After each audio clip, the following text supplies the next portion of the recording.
have a dream that my 4 little children will one day live in a nation where they will not be judged by the color of their skin, but by the content of their character. I have a dream today.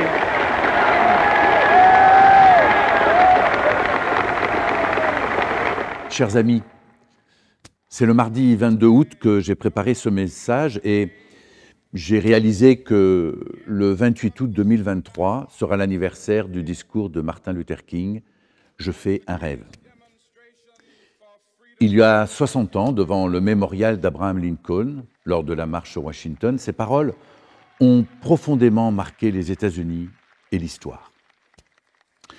Je fais un rêve que, un jour, sur les rouges collines de Géorgie, les fils des anciens esclaves et les fils des anciens propriétaires d'esclaves pourront s'asseoir ensemble à la table de la fraternité. Aujourd'hui, que reste-t-il de ces mots? Le vent les a-t-il emportés loin de nos oreilles?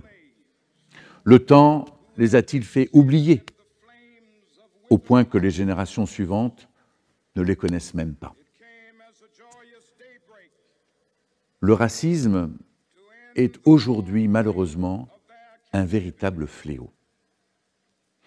Le gouvernement l'a bien compris parce qu'il a lancé un nouveau plan pour lutter contre le racisme le 30 janvier dernier à l'Institut du monde arabe à Paris.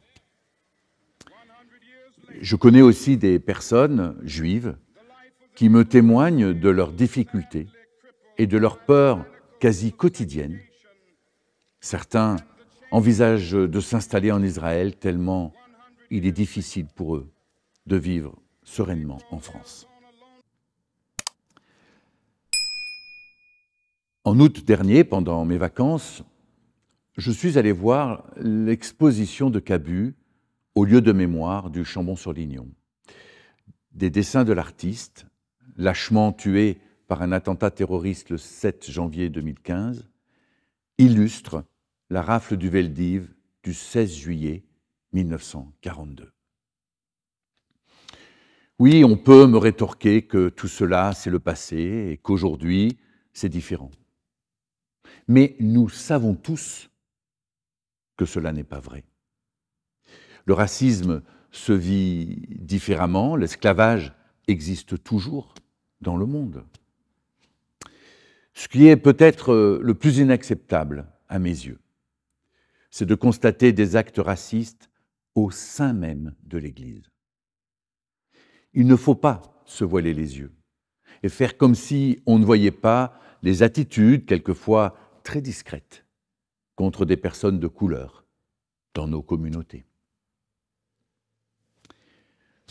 L'autre, l'étranger, le différent, est malheureusement vu comme celui qui fait peur, dérange et peut même prendre ma place.